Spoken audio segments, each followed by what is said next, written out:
So for today's topic, we will discuss about Wallis Formula. So in here, if you let m and n be greater than 1, then you will use this formula. So, depende to kung ano yung value ng m and n natin. Titignan natin if both of them are even, one of them is odd, or one of them is even, or both are odd. So, dito makaka-apekto to doon sa magiging final answer natin. So, you have to take note. Kapag both even ang m and n mo na m and n natin, just like on your case number 1, you have to multiply your answer by pi over 2. Otherwise, hindi mo na siya kailangan pang i-multiply by pi over 2. So, bakit meron tayong ibang-ibang cases? Kasi depende kung ang exponent mo is even, ang magiging endpoint mo will be 1. So, mamaya, i-discuss ko kung paano ginagamit tong formula na to. So, as you can see, doon sa formula 1, we have quantity m minus 1, quantity m minus 3, and so on and so forth until you reach the endpoint of 1. So, para saan yon? So, ang gagawin mo, kukunin mo yung factors, then you will subtract it by consecutive odd numbers hanggang ma-reach out mo yung value na 1. Kung ang value ng exponent mo is odd, ang magiging end point nun will be 2. So, ang end point mo, magbabase ka either 1 or 2. Ang importante lang dito, dapat alam mong i-identify kung both of them are even. Kasi syempre, meron kang panibagong value na kailangan na ipang-multiply. So, para mas ma-elaborate pa natin to, I will give you an example. So, for example, we have sine raised to 4x, cosine raised to 9x dx. Kukunin natin yung integral from 0 to pi over 2.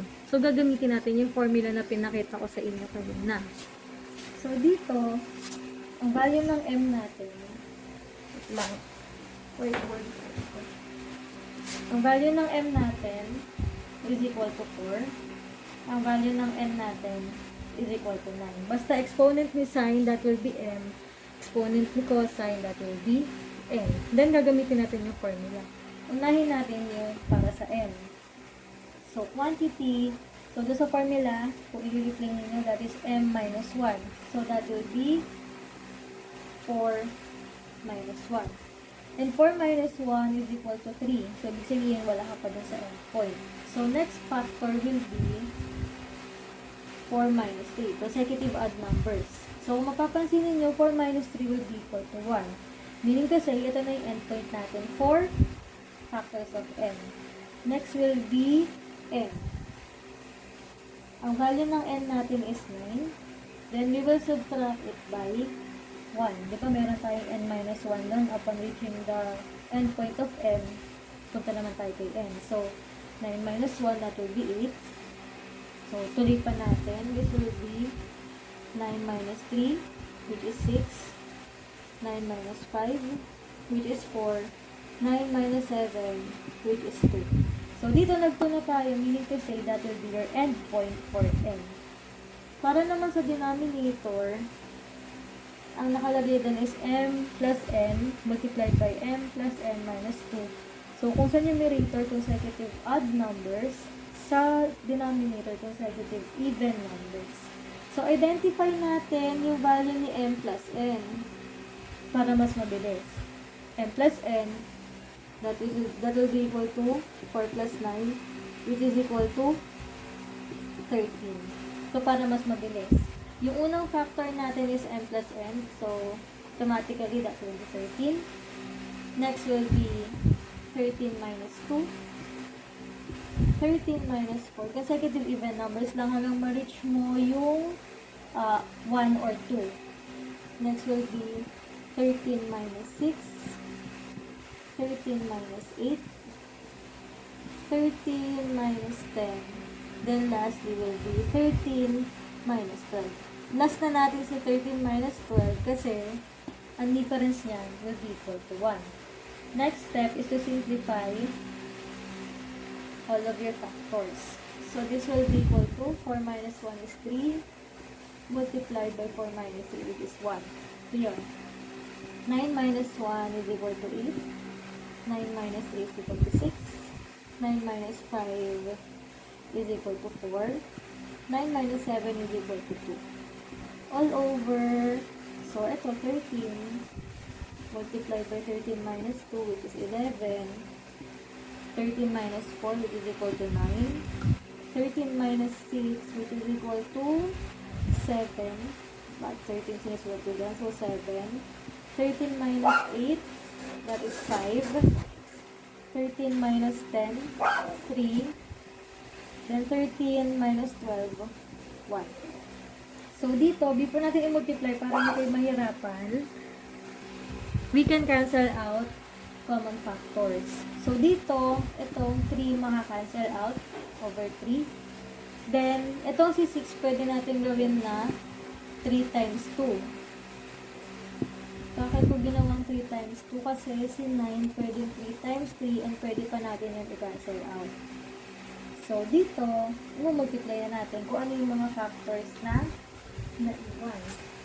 For the numerator, we have 1 times 8 times 2. Hindi na ito gagamitin mo. Ito na. Times 4 times 2. The value will be equal to 128. Over, sa denominator, we have 13 times 11 times 3. Ito na yung gagamitin, hindi na yun. Times 7 times 5. Cancelled out na si 3. So, the answer will be 15,015. So, the integral of sine raised to 4x cosine raised to 9x dx from 0 to pi over 2, the value will be 128 over 15,015. Ito na po yung final answer natin for example number 1. Next example will be the integral of sine raised to 4x cosine squared x dx from 0 to pi over 2. So, in here, the value of your m is equal to 4 and n is equal to 2. Then, gamitin na natin yung formula. So, this will be equal to 4 minus 1 times 4 minus 3. Endpoint na to. Next will be 2 minus 1. So, sa unang factor pa lang, nakuha mo na kagad yung value ng 1, stop na kayo doon. Next, for B, for the denominator, kunin na natin si m plus n. So, m plus n, that will be equal to 4 plus 2, which is equal to 6. So, your first factor will be equal to 6. Next will be 6 minus 2. And next will be 6 minus 4. So, 6 minus 4 is 2. Therefore, yun na endpoint natin. Then, balikan natin ulit yung value ni m at saka ni n. So, as you can see, both of them are even numbers. So, what you're going to do is to multiply this by pi over 2. Ito lang naman yung maiiba. Kapag both m and n are even, you have to multiply it by pi over 2. Then, simplify. This will be equal to 3 multiplied by 1 multiplied by 1 over 6 multiplied by 4 multiplied by 2. Si 6, pwede pa natin tong i-factor out, which is 3 times 2. So, cancelled out na to. So, multiplied by pi over 2 pa to. For your numerator, you have 1 multiplied by 1 multiplied by 1 multiplied by pi. The numerator will be pi over, ito naman sa denominator, you have 2 times 4, which is 8. 8 times 2, 16. Times 2, 32. So, for this example, the integral of sine raised to 4x cosine squared x dx from 0 to pi over 2, the answer will be pi over 32. Okay. For the next example, we have the integral of sine raised to 9x cosine raised to 5x dx from 0 to pi over 2. So, in this example, the value of m is equal to 9 the value of n is equal to 5. So, ulitin lang natin yung ginawa natin doon sa first two examples. Same steps lang tayo. So, dito, hindi mo na kailangan i-multiply by pi over 2 since hindi naman sila both even. So, ang titingnan na lang natin yung mga factors doon sa numerator at doon sa denominator. So, for the numerator using n, ang first factor natin will be 9 minus 1. Follow up by 9 minus 3. 9 minus 5. Basta ito tatandaan ninyo, consecutive odd numbers lang itong susubtract hanggang ma-reach mo yung 1 or 2. Next will be 9 minus 7. So, dito, sa pang-apat na factor natin, stop na. That will be your endpoint since ang value niyan is 2. Ang gagamitin naman natin next na factor, yung sa n. So, 5 minus 1. Next factor will be 5 minus 3. So, dito, 5 minus 3 is equal to 2, meaning to say that will be your endpoint also. For the denominator, kunin na natin yung value ng m plus n para hindi na siya masyadong mag-consume ng space. So, ang m plus n natin, that is equal to 9 plus 5, which is equal to 14. So, for the denominator, your first factor will be 14. Then, for the consecutive factors, ang ipang susubtract mo lang, consecutive even numbers. So, this will be 14 minus 2, 14 minus 4, 14 minus 6, 14 minus 8, 14 minus 10, 14 minus 12. Stop na tayo sa part na to since yung pinaka dulo natin, nag-value na siya as 2. So, meaning to say that will be your endpoint. Next will be simplifying. So, this will be 8 multiplied by 6 multiplied by 4 multiplied by 2 multiplied by 4 multiplied by 2 over 14 multiplied by 12 multiplied by 10 multiplied by 8 multiplied by 6 multiplied by 4 multiplied by 2. So, pwede rin tayong mag-cancel out dito. So, yung 8 cancel, 6 cancel, yung 4 pwede rin i-cancel out, yung 2 pwede i-cancel out. Dito naman, pwede kong gawin 4 times 3. So, ito, cancel na rin yung 4 natin dito. Next, ito, pwede natin itong gawin na 2 times 5. So, para makancel out na rin yung 2. So, matitira doon sa numerator, that will be equal to 1 over 14 times 3 times 5. Kasi ayun na lang yung natira na factor. So, 14 times 3 times 5, that will be equal to 210. For your last example for this topic, let's have the integral of sine raised to 7x cosine raised to 6x dx from 0 to pi over 2. So, in this example, identify natin yung value ni m at n. So, ang m natin dito is equal to 7. Ang n natin dito is equal to 6. Identify na rin natin yung m plus n natin para dire-diretso na. M plus n is equal to 13. So, proceed na tayo doon sa formula. So, ito solution natin. So, this will be equal to, so, doon muna tayo mag-start with m. So, this will be 7 minus 1 multiplied by 7 minus 3 multiplied by 7 minus 5. We will stop with 7 minus 5 since the value of 7 minus 5 will be equal to 2, meaning to say that will be your end point. Next will be sa value naman ng n. So, n is equal to 6.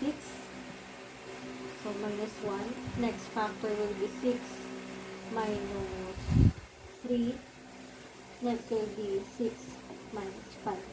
And 6 minus 5 is equal to 1, meaning to say that will be your endpoint for n. Doon naman sa denominator, since nakuha na natin yung value ng m plus n, yun na yung first factor natin, which is 13. At inuulit ko sa denominator, what you're doing is subtracting consecutive even numbers to your m plus n, or the sum of m plus n. So this will be 13 minus 2, 13 minus 4. Ang goal natin dito, makuha yung value na either 1 or 2 as your input. So, next will be 13 minus 6, 13 minus 8, 13 minus 10, 13 minus 12. And 13 minus 12 will be your endpoint since the value is equal to 1. Next is simplifying. So, 7 minus 1 is 6, times 7 minus 3, which is 4, times 7 minus 5, which is equal to 2, times 6 minus 1, that is 5, 6 minus 3 is 3, and 6 minus 5 is 1. For the denominator, we have 13 times 11 times 9 times 7 times 6 times 5 times 3 times 1. Teka lang, check natin. 13, 11, 9, 7, 6. Teka lang. Walang 6 dito pala. Joke lang yun. So, dito natin. Na-overwhelmed lang ako. So, dito, 13, 11, 9, 7, 5. Then ito, that will be 3 times 1. So, okay na yan. Then, cancel out natin yung common factors para mas madali mag-multiply later. So, dito, yung 3, pwede natin i-cancel out. Yung 5, pwede natin i-cancel out. Si 6, tsaka si 9, may common factors pa siya, which is 3. So, si 6 gagawin natin 3 times 2. Si 9 gagawin natin 3 times 3. So, wala na to. So, 3, 3. Okay, next. Multiply na natin yung mga naiwan na pwedeng, yung mga naiwan na factors. So, 2 times 4, that will be 8, times 2, that is equal to 16. Over, we have 13 times 11 times 2 times 7. And that is equal to 3,003. So, for this example, the integral of sine raised to 7x cosine raised to 6x dx from 0 to pi over 2, the value will be equal to 16 all over 3,000t. So, ito na po yung final answer natin. So, that will be all for our topic for today, which is all about Wallis Formula. So, hopefully, maintindihan ninyo and hopefully, makatulong to sa pag-aaral ninyo, especially in college calculus. Thank you very much for